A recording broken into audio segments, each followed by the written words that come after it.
It's hard to hear the news today. It's hard to see the painful way our stinking thinking feeds only the self. The me and mine, the us and them, continuing the suffering. What can I do to ease this living hell? Finding purpose in a world on fire as far as I can see. Trying not to add my kindling or emotional gasoline. Surrounded in this smoky life, I can barely breathe. But by deconstructing self, we are free. We are free. Yeah, we are free. We are free. I can't fix the way things are, and I can't heal the painful scars, snuff out the blazing flame of fear and greed. Attachment to my own fixed views, my separate self's always bad news, while wisdom says that love is all we need. Finding purpose in a world on fire as far as I can see. Trying not to add my kindling or emotional gasoline. Surrounded by this smoky life, I can barely breathe. But by deconstructing self, we are free. Yeah, we are free. We are free. We are free. The ash that's left by all of this humiliation, horror, disgust, abiding in nothingness, now I see. Embracing happiness and joy, singing out a joyful noise, and gently holding space for all to be. We're finding purpose in a world on fire as far as I can see. Trying not to add my kindling or emotional gasoline. Surrounded in this smoky life, I can barely breathe. But by deconstructing self, we are free.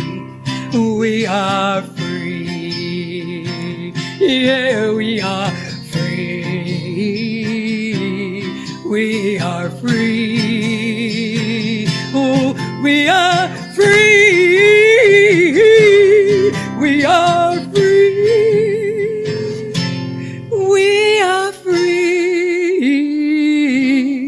We are free. She's a really good songwriter, isn't she? And, that one really gets me in, and she wrote it in just a few minutes. We were getting ready to do a retreat in Colombia, and at the last minute I told her what the talk was about, and I told her write a song. And that's what she came in, finding purpose in a world on fire as far as I can see, and trying not to add my kindling or emotional gasoline. What's the next line? In this smoky life, In this smoky life, I can I can barely breathe, but by deconstructing self, I am free.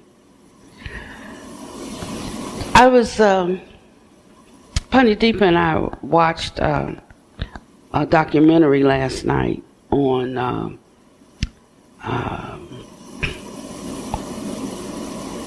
parents who are using their children for financial survival in the Philippines.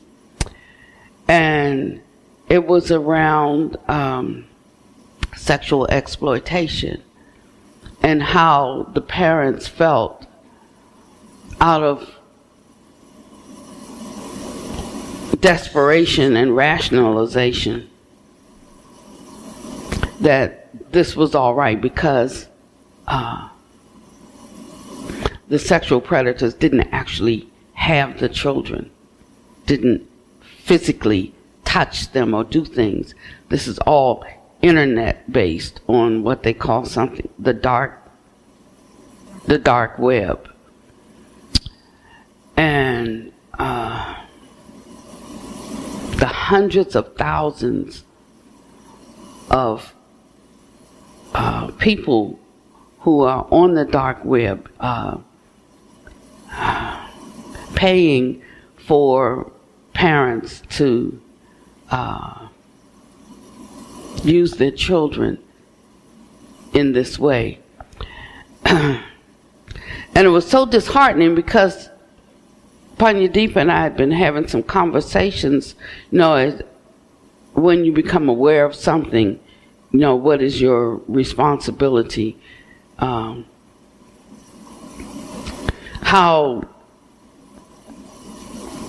can you have some effect on a circumstance? Is there anything within your power, your ability to help rectify a situation? So we had been thinking when we started getting the statistics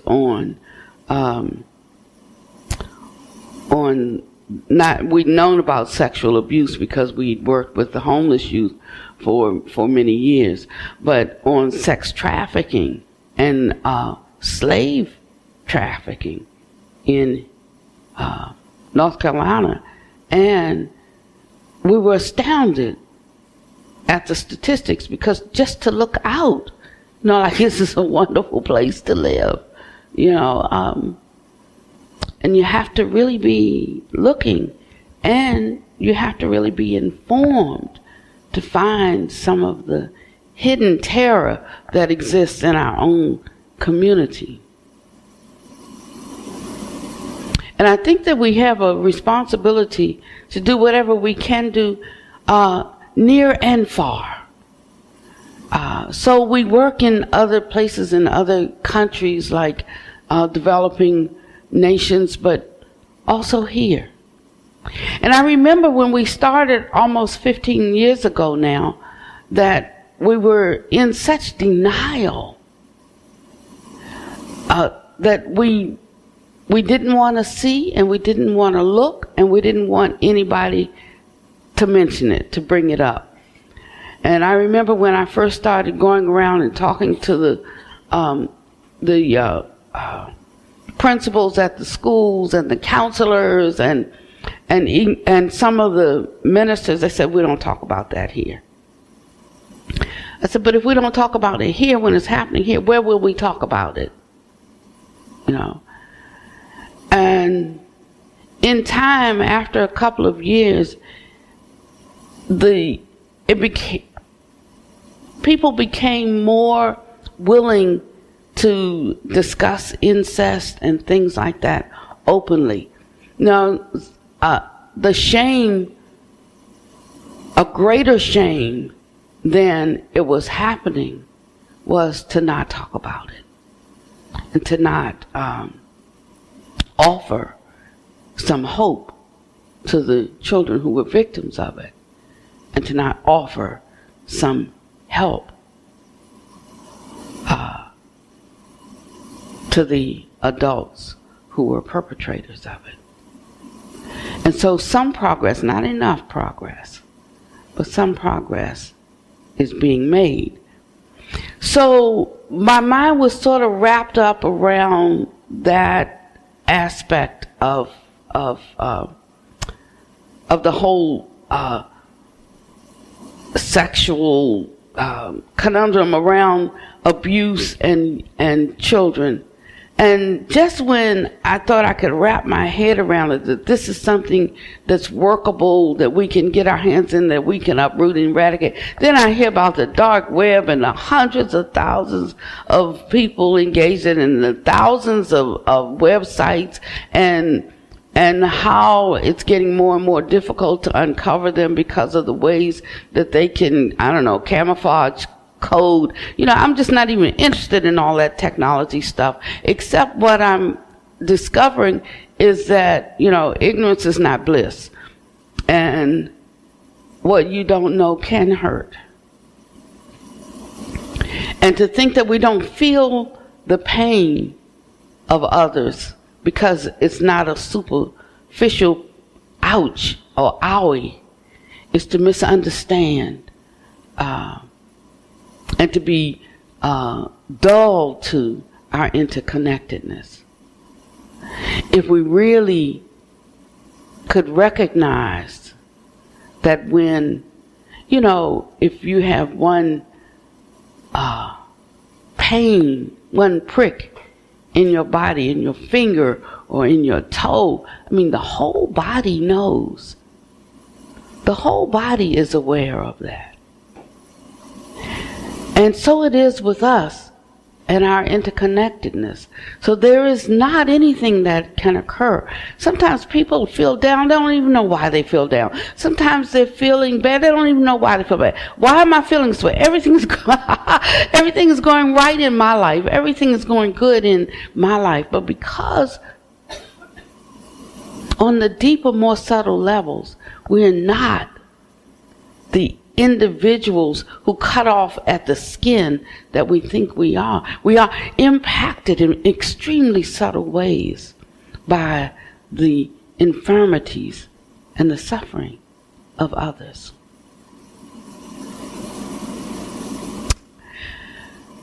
And so we were watching this last night, and I have to admit, I'm usually extremely optimistic and rah-rah, we can do it kind of person. But I felt like somebody stuck a pin in my balloon, that no matter how you try to address something, those who would find another way to get in. And what was so sad about this expose is that the parents,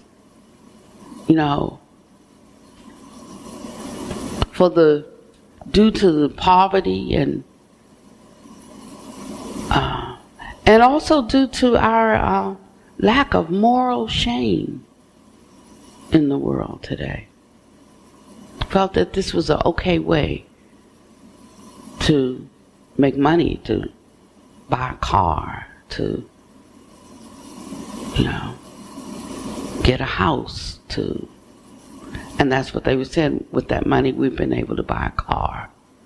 All I have to do is hook up the internet and beam in a guy and have my 6-year-old, and they were saying that the ages are getting younger and younger. They want babies. And it's not real because he's on a TV screen doing things to himself and asking the 6-year-old to touch herself in certain ways.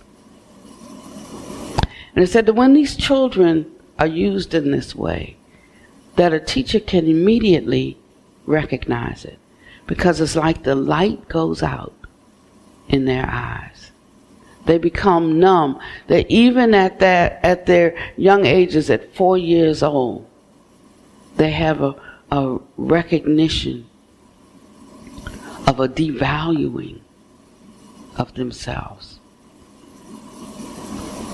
And that it's setting up a pathology that we can only imagine what the world will be like in 15 or 20 more years. And most of us will still be around then. if not us, our children and their grandchildren and our grandchildren.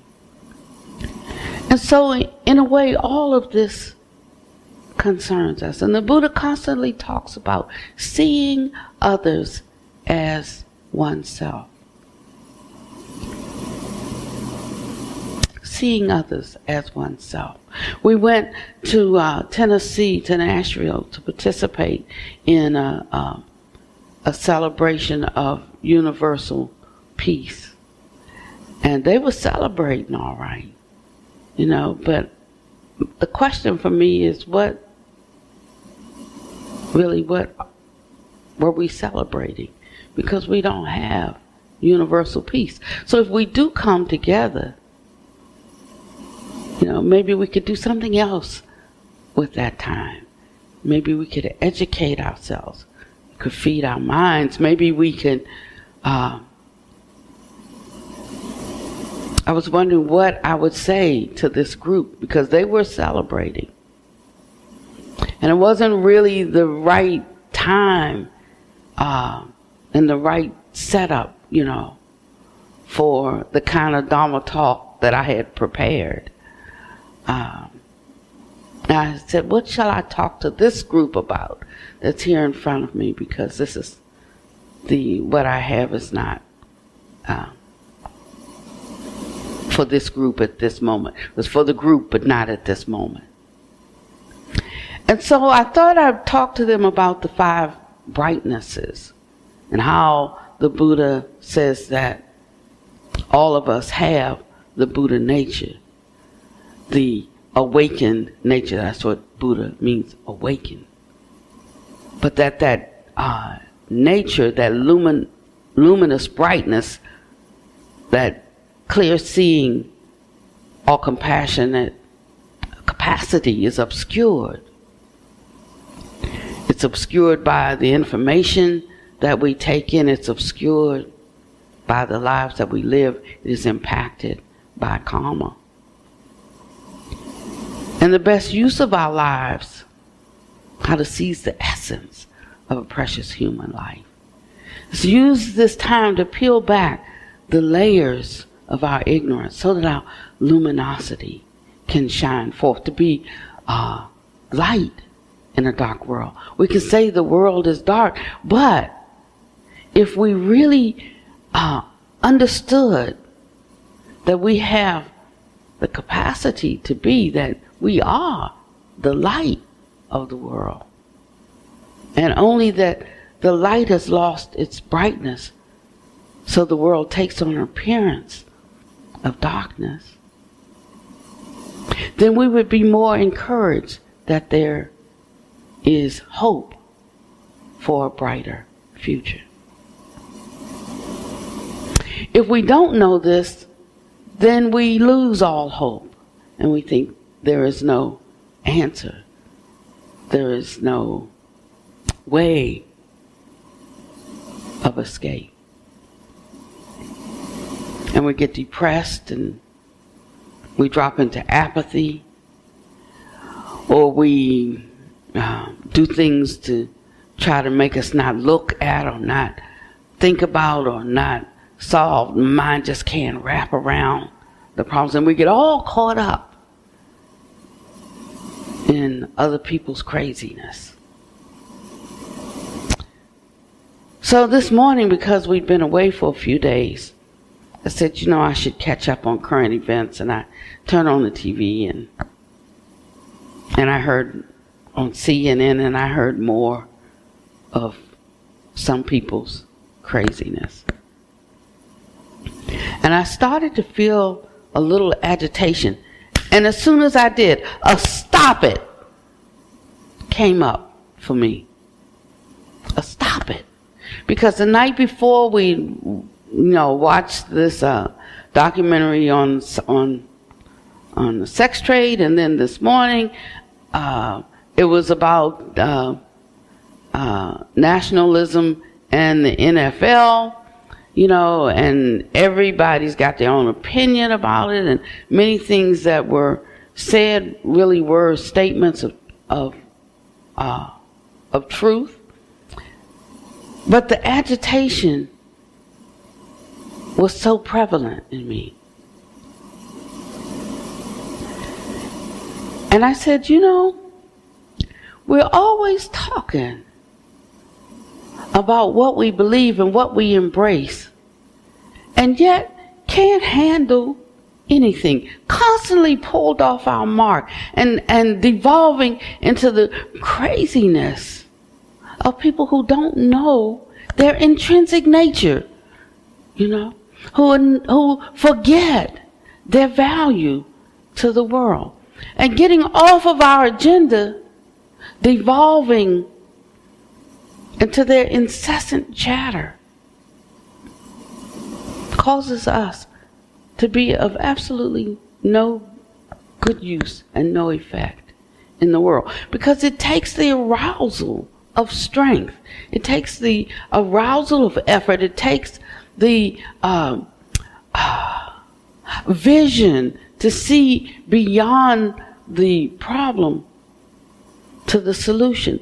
And then the tenacity and the strength to be able to prevail. And before we can prevail out there, we have to prevail in here.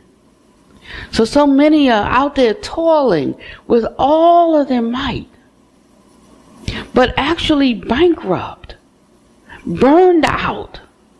And you can tell that because really good people consumed with anger, going out with their peace signs and then whacking people in the head with the peace sign.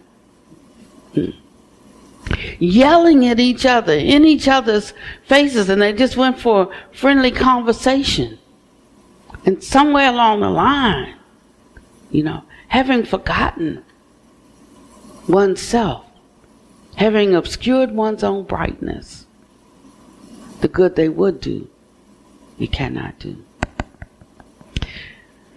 So I had a particular talk that came up for me this morning. That wasn't even it. That came up this morning, and I was wondering, what in the world does this have to do with anything after I started watching CNN?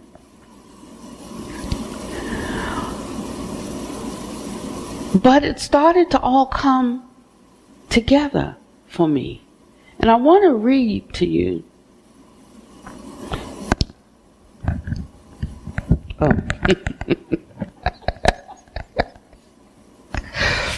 I want to read to you an excerpt that I took from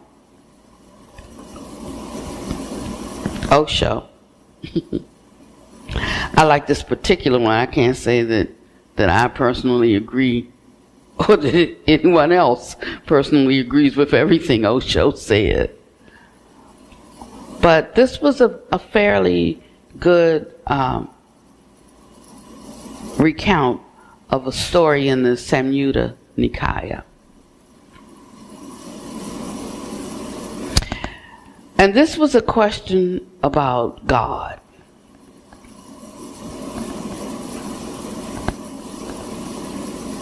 So many people come to me who were like either formerly Christian or hold some other belief of an absolute creator who rules all creation and who judges us at how well we did at living up to his principles for conduct and who decides whether we go to heaven or hell.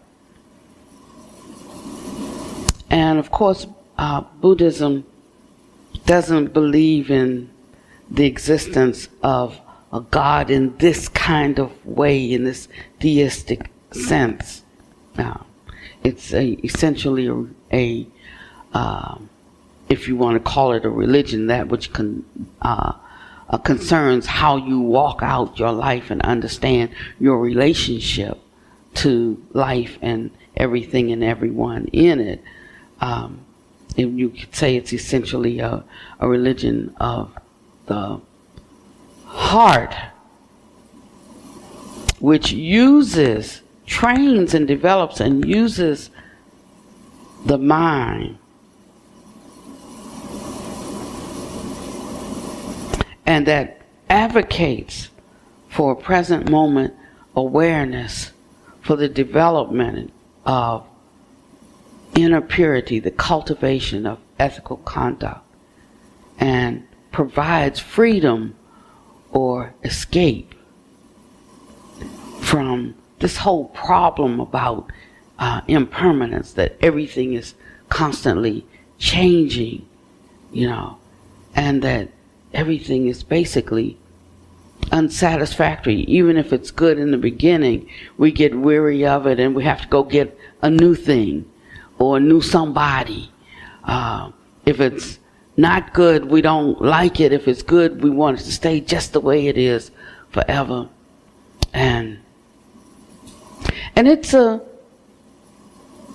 practice, if you will, upon relying upon one's own experience and discernment.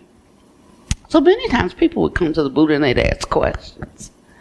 And I think it's so wonderful to read the suttas because we learn something. First thing we learn is that every question does not need to be answered. Just because somebody asks you a question doesn't mean you have to answer the question. Sometimes they need to sit and ponder and come up with their own conclusion. Sometimes the question needs to be answered, but not by you. Sometimes the question needs to be answered, and I should answer it, but not at this time. It's kind of knowing what's appropriate at a given time for who's in front of you, you see. And so the Buddha and his disciples entered a village, and a man asked him as he was entering the village, he said, "Does God exist?" And the Buddha said, "No." And in the afternoon, another man came and he asked, "Does God exist?" And the Buddha said, "Yes." In the evening, a third man came and he asked, "Does God exist?" And Buddha closed his eyes and remained utterly silent. The man also closed his eyes, and something transpired in that silence.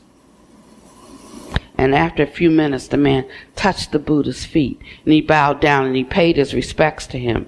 And he said, "You are the first man who has answered my question." Now, Buddha's attendant, Ananda, was with him, and he was like really puzzled. And as they were getting ready to go to sleep for the night, he said, I can't sleep, I can't rest. In the morning you said no, in the afternoon you said yes, in the evening you didn't answer at all. And the guy said, "Thank you for giving me the answer." He said, what is really the truth? The Buddha said, "First of all, I was not talking to you. You didn't ask, so the answer wasn't for you. You just overheard it. The first man who came was an atheist. The second man who came was a theist. The second man was an atheist, and the third man was an agnostic. So my answers had nothing to do with the question. My answer had everything to do with the questioner, the one asking the question.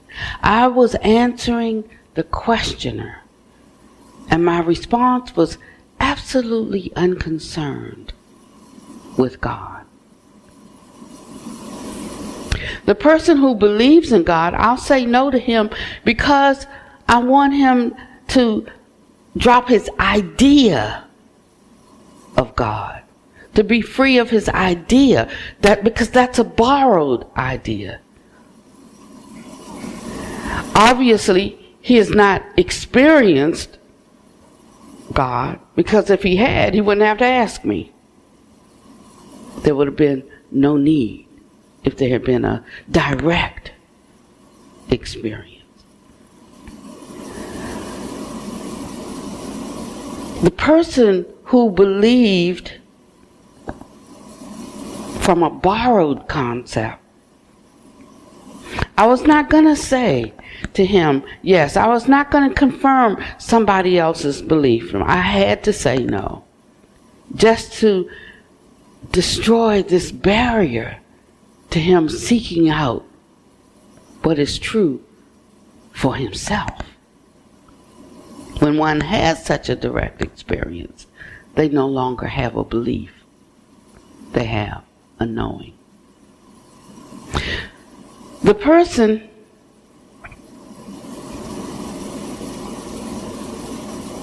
who remained silent was the right inquiry. He had no belief. He didn't know, so there was no question about destroying anything for him. And that was my message to him. Be silent, and you can know something.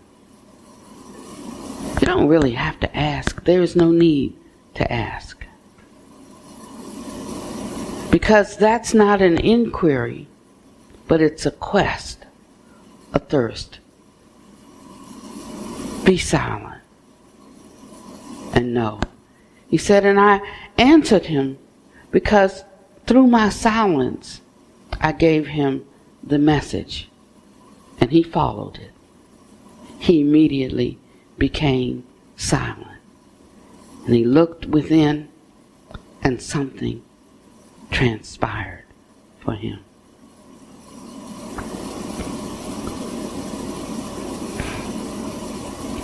I did not give him an intellectual answer. He had not come for an intellectual answer. Intellectual answers are available and they're cheap. But he needed a taste of something, a direct taste. So there was the one who believed but didn't know. That was a borrowed experience. There was the one who believed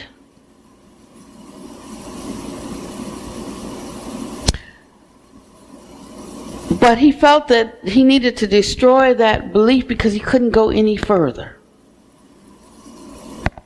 And there was the one who asked with no dog in the fight, and he said, if you get still enough, you can know for yourself. This is a practice of that, getting still enough so that we can know for ourselves.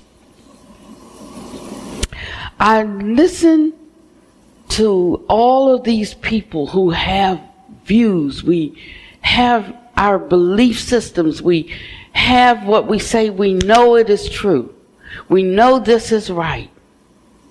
And I look at them, these are the very ones that are going to the synagogue, going to the church, coming into the Sangha by day and trolling the internet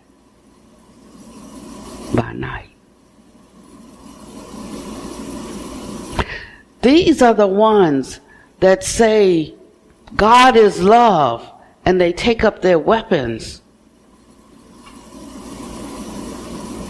and they go to war. These are the ones that say, first do no harm, and then they sell you drugs that addict you and rob you of all your wealth for the rest of your life when they have the cures. These are the ones that profess to be lovers of God and lovers of self and lovers of life. These tens of thousands that we see doing all of these destructive things, who say there's not a racist bone in my body.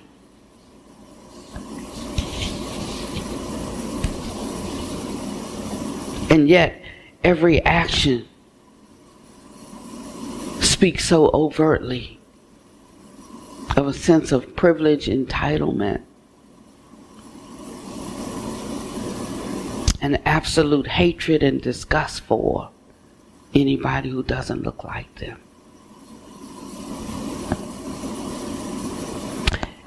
And this is because religions tend to have a shadow, which is the opposite of their strongest principles or qualities. For Christianity, this seems to be intolerance. You know, there is no other religion that has such a resistance to not necessarily embracing the beliefs of others, but allowing others to have a different view.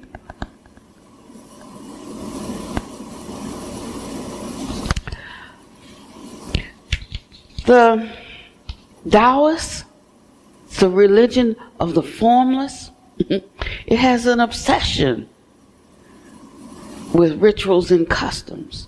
Islam,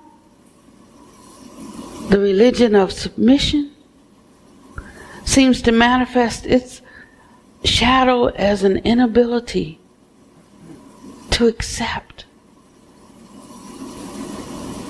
anything other than what it embraces. And Buddhism has a shadow. And I think our Buddhist shadow is a preponderance on the intellect and the supremacy of the conceptualizing mind to the exclusion of the deep internal inquiry required that can only be found when conceptualization ceases. There is such a place, but it takes time to touch it, and most of us will not give ourselves this time. So we also shall never know the truth. We don't know ourselves. That's why we get so caught up in other people's craziness and other people's agendas. That's why we're so confused about what we should be doing. The ability to have stability of heart and clarity of mind depends on our own effort to know ourselves. To face our thoughts and our speech and our actions that both line up and do not line up with what we hold to be true. To know the Dharma is not to be able to recite suttas and pithy sayings and wearing certain kinds of garb and having certain customs and rituals. It's not that. To know the Dharma is to know oneself. To really know oneself. He said that if we get to just know ourselves, we will know the 10,000 things. He said, don't believe it? Just try. And it starts with being able to sit in the silence until all of the internal chatter falls away. And for some of us, that can take a really long time. Because we've been used to having this constant dialogue with ourselves. If we see somebody walking down the street just mumbling to themselves, just say, that person's crazy.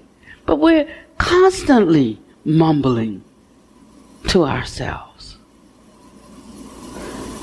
We're constantly making something of everything that we see or hear or taste or touch or smell or thinking upon thinking.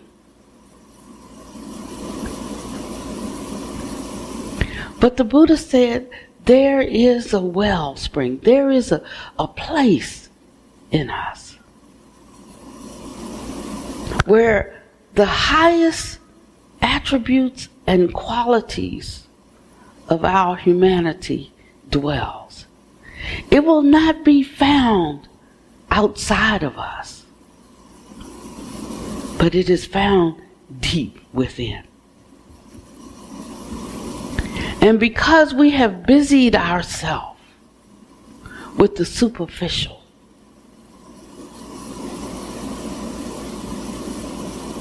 we have not learned how to go deep.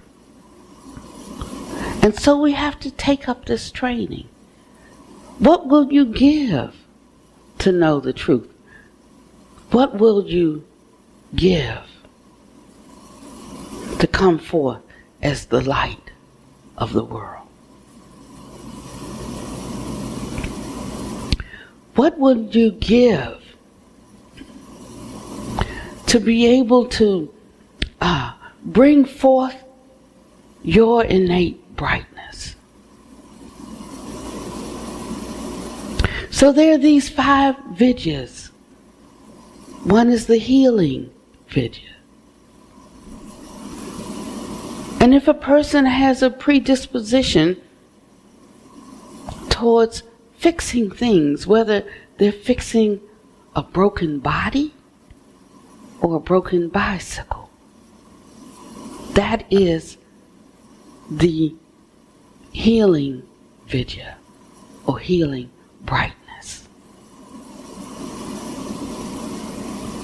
There is the sound vidya.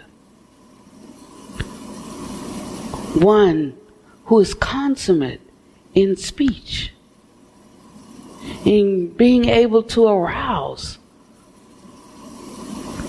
in being able to clarify, in gifts of music. And if you have that, that is the sound vidya. Maureen has many abilities. She's a doctor.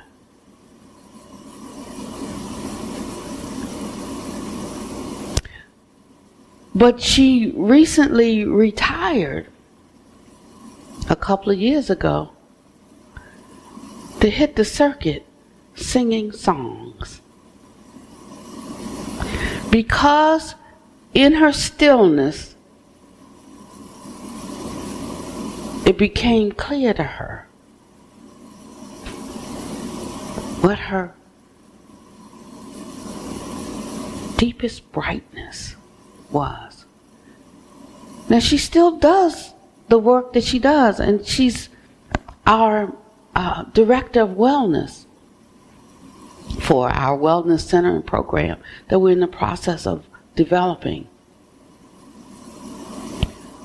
But when she talked to me about it, she said, Pannvati, I want to talk to you about something, I want to have this conversation, with my husband. I've been thinking that I want to, go full time into music. And I know, we're still paying for student loans, But this is really my greatest work. What do you think about this? I said, I think you need to have that talk with your husband. And when she talked to him, he's a professor at the, where is he? The Missouri Science and Technology University. Yeah, the Science and Technology University in Missouri, so I'm thinking he's real pragmatic, right? And he's a real, he said, I think it's a good idea and I'm going to join you. And so until he can retire in 2 more years. They take every break, spring break, winter break, and he arranges a tour, and they just travel from place to place, writing and singing songs, breaking through fetters in people's lives. And I'm going to tell you, I was really deeply touched. Because they have decided this, her student loans didn't go away. She still has to pay for that. And it makes a big difference, though, in their finances. It really, like where your money is, your heart is. And that's when I knew that this was a genuine epiphany that she had. Because she could place it even above the money.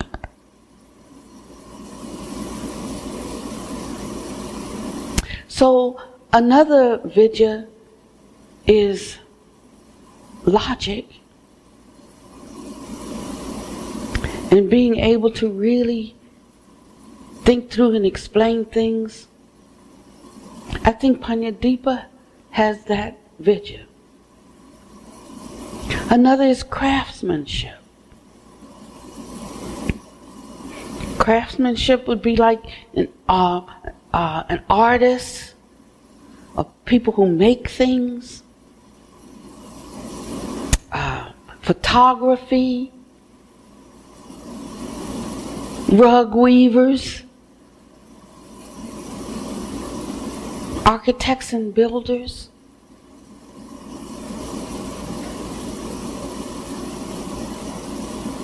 Filmmakers taking pieces of things and building them, transforming them into something that is useful.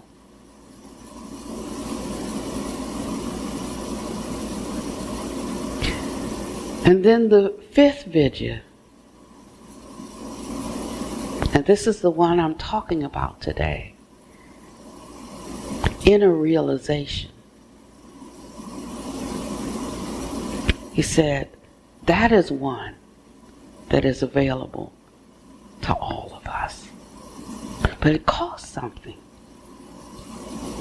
It costs us not being so attached to our own view, because that's what makes us fight with one another. Sometimes in our attachment to our own view and our stubbornness, we bring calamity because we force issues and get them to the point that they have escalated beyond our capacity to resolve them in a peaceful manner. So we should take care of matters while they are small. And sometimes to take care of a matter while it's small is a matter of taking down. It's a matter of pacifying the ego. I'm not going to let him get the best of me. I'm not going to let her get one up on me. I'm going to... And so there's this push and tug, and before you know it, it escalates beyond our developed, cultivated capacity to resolve. And so we fight. And then it becomes the strongest wins. But there really is no winning, because the one who loses, the one who is conquered, always thinks about gaining his freedom. That's why one man's terrorist, or one country's terrorist even, is another man's or another country's freedom fighter. It just depends which side you're on. We're going to have to back up. We're going to have to backtrack. It's not easy to do when you're like running downhill, to just stop. And we're going downhill. It's not easy to just stop. But the Dharma invites us to do just that. It invites us to stop. It invites us to sit with ourselves and then to sit with each other when we have a degree of stillness, so that the conceptualizing mind, and that mind whose opinions are based on information they've gathered from the outside, where the brightness does not exist,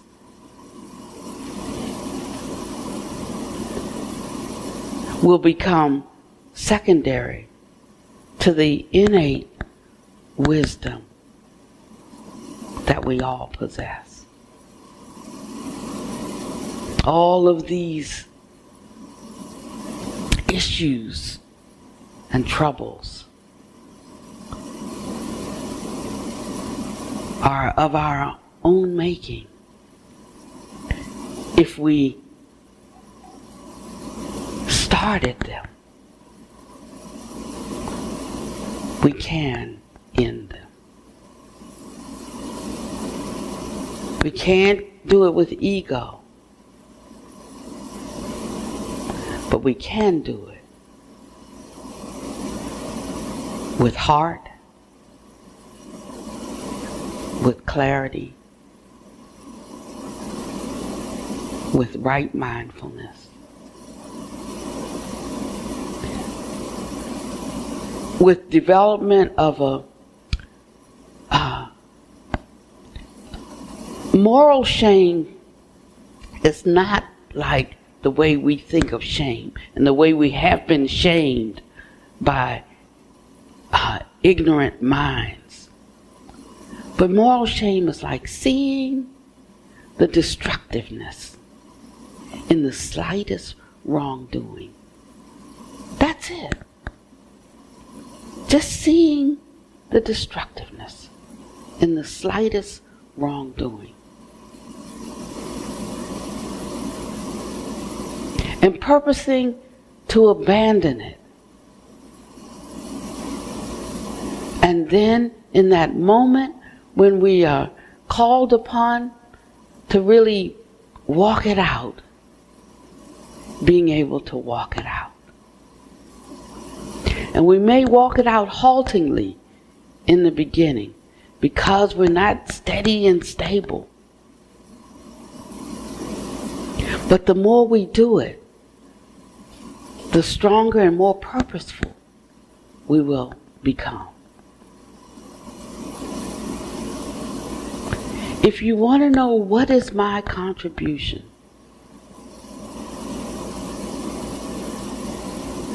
to making the world a better place, not like that better place, because some of us think about creating a heaven on earth, but heaven is heaven and earth is earth. It causes and conditions that precipitate having an appearance on this plane where there's good and not good.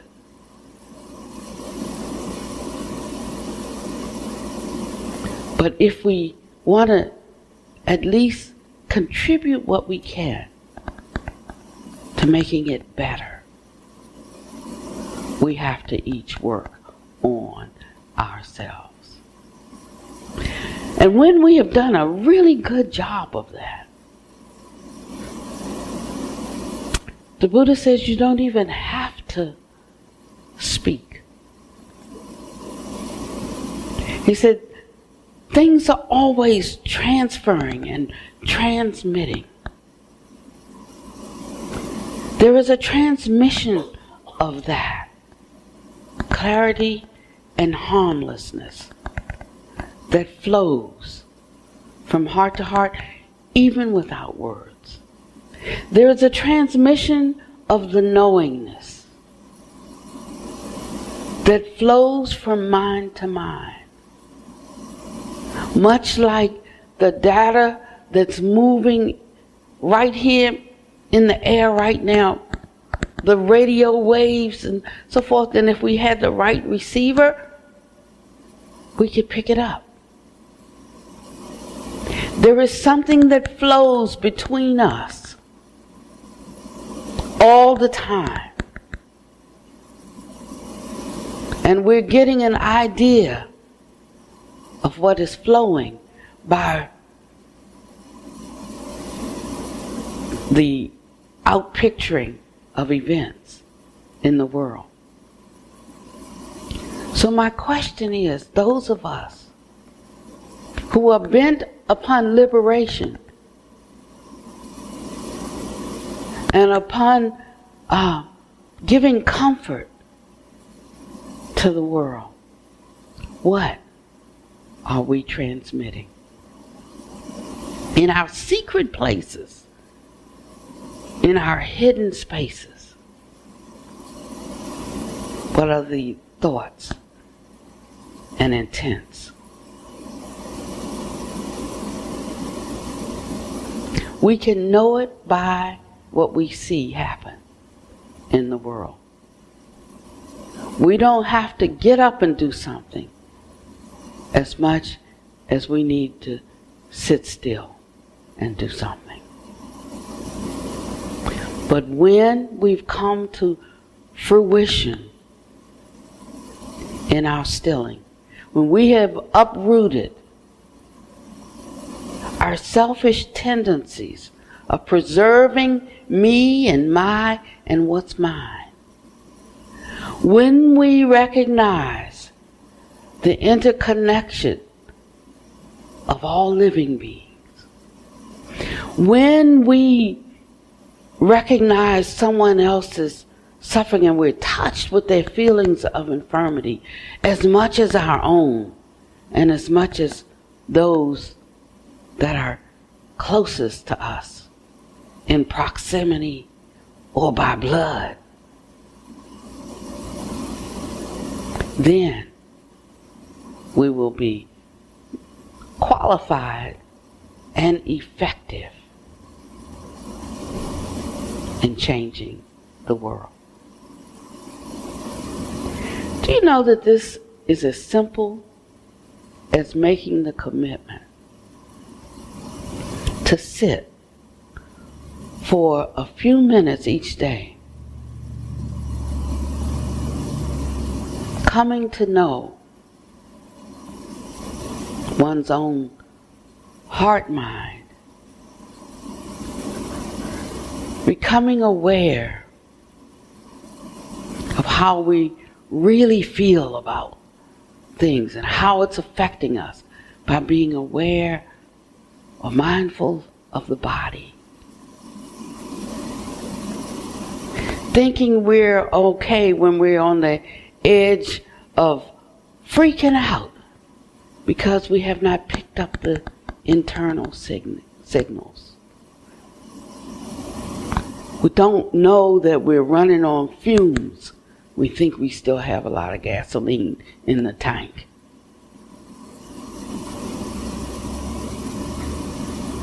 We haven't come to grips with our own ideas or notions about something because we're too ashamed to even acknowledge it, even to ourselves. So I just won't look. Where we hold views tenaciously and think they are right, if the shoe was on the other foot, contemplating what I still think that it's right.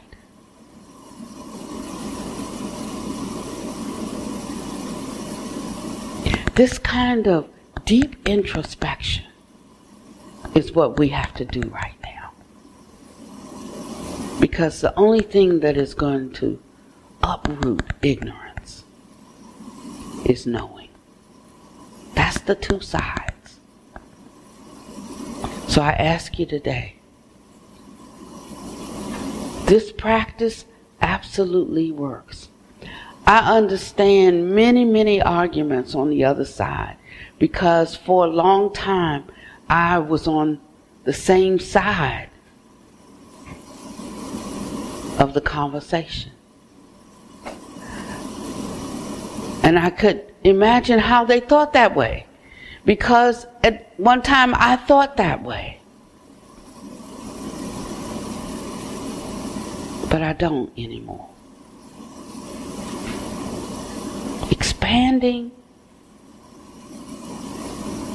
our inclusion of others and their understanding of the world and our ability to influence it in a positive way is what's needed. Being willing to listen.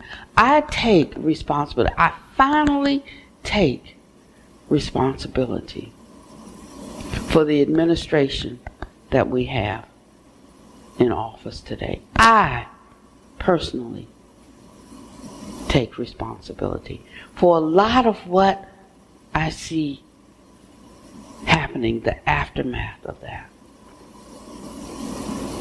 Why do I take responsibility? Because if I knew then what I know now, I would have worked harder. I would have done more. I would have appealed to the conscience of many when I kept silent. I would have done more. So in that sense, I take responsibility. I stop blaming others. And I definitely stop putting all of this power, giving away all of this power to an individual. No. The minute I started looking at it that way, I'm no longer angry or terrified of that person or of that administration or of that process or of that agenda or whatever. My focus reshifts. Not to what they are doing, but what are we doing? I gather my energy and my strength back. And I become available for good. Starts with sitting with oneself. Until, it sounds strange,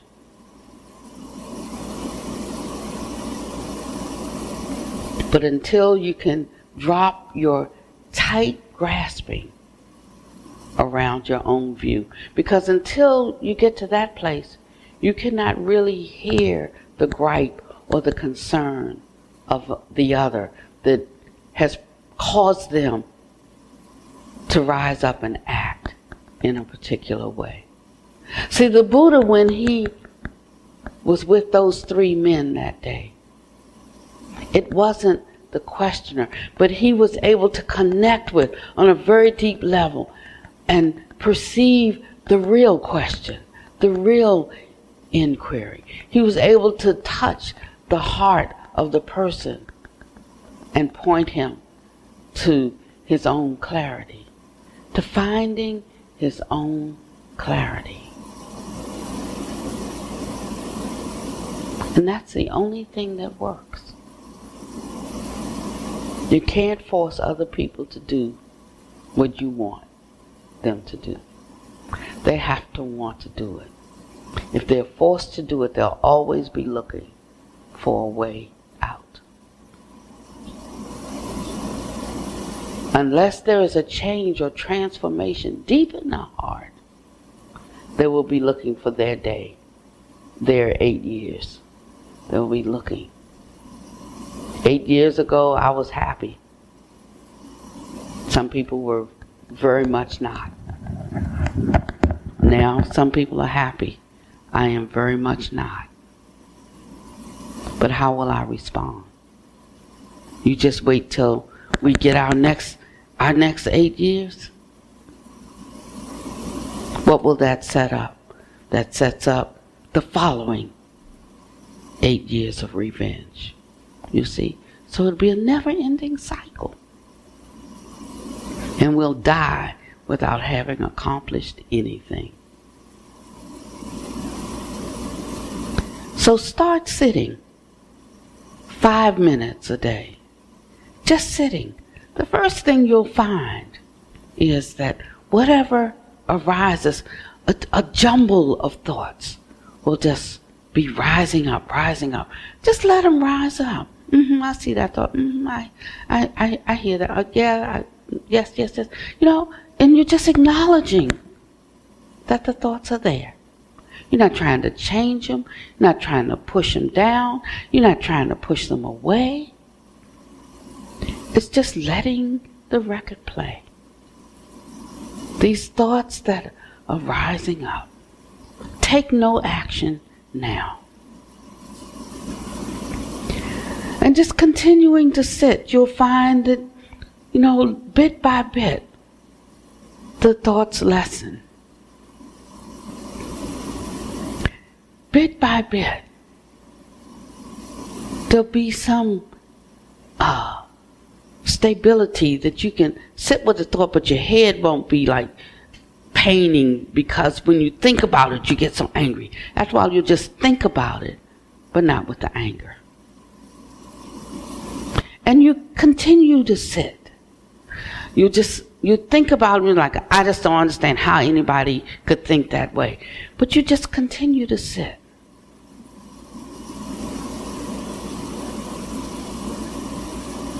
And as you continue to sit, you start remembering the insane thoughts you've had from time to time and how they didn't make any sense, but you were like just so frustrated, or you were just so, frustration, they're just so frustrated. Listen then to what they're saying. You can see, they tell you what they're frustrated about. But before we were saying that's not a valid view, I don't accept your view. But we have, if that's their view, that's their view. We have to listen. And as we begin to listen, in this way we are growing.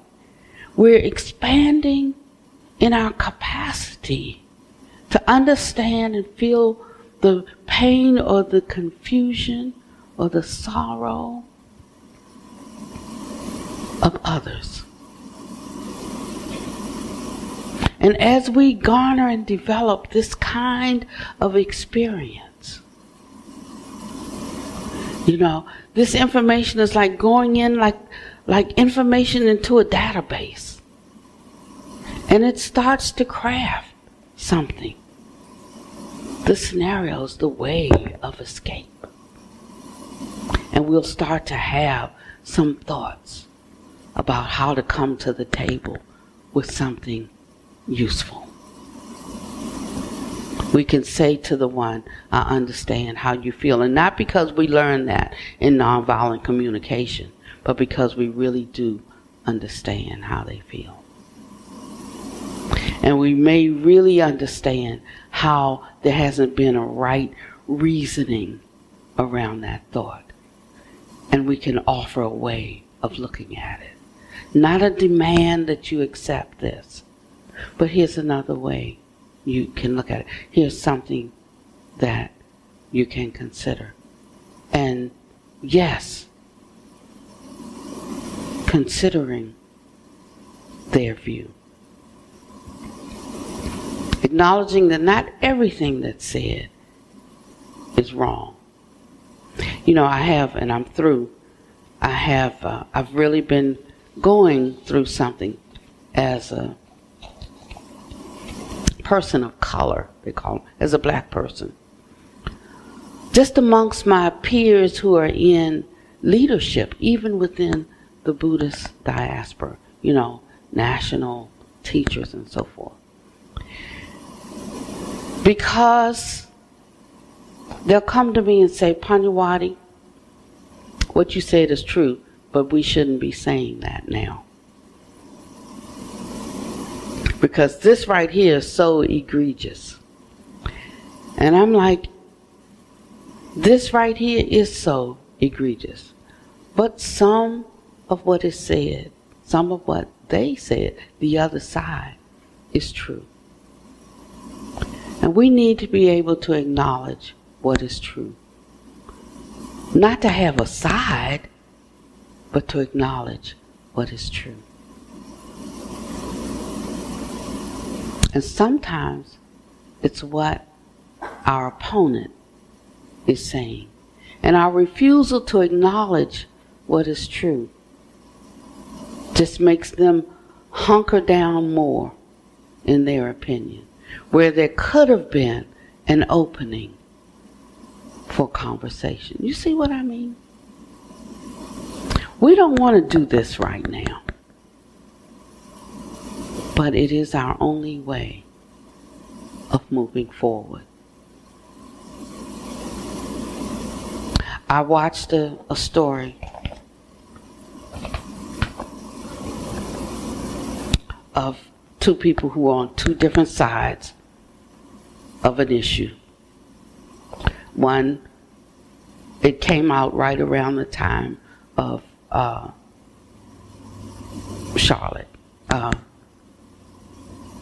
Charlottesville, right? And one guy was a KKKer, and the other guy was a minister. And this KKKer was terrorizing in this minister's town. And no matter what he said to him, the minister didn't get upset. And he didn't fight him, and he didn't come back fearful, because he was full of love for him. He said, I don't like the things you're doing, the things you're saying, but you, as a person, I love. So one day, the guy just kept getting angrier and angrier because he couldn't get a rise out of him. So one day they went and they burned the cross on his yard. And he opened his window and said, hold on for me, I'll be out with the marshmallows in a few minutes. And he said, it befuddled them so much they didn't know what to do. They jumped in their cars and they ran.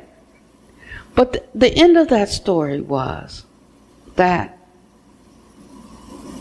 the man came to talk with him about why he was so angry.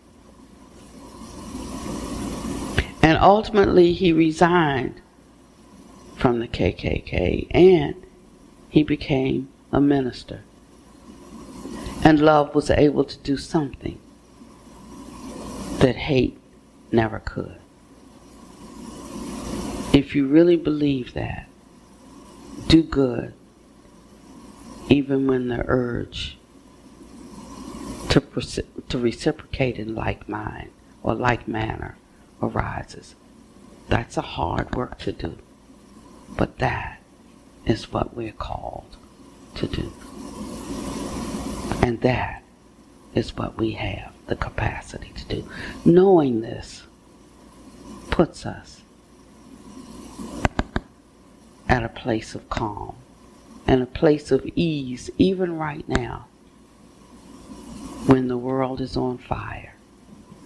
We're in our fire protection suits, walking in the midst of it, spraying a mist of water that can soothe and put out every flame.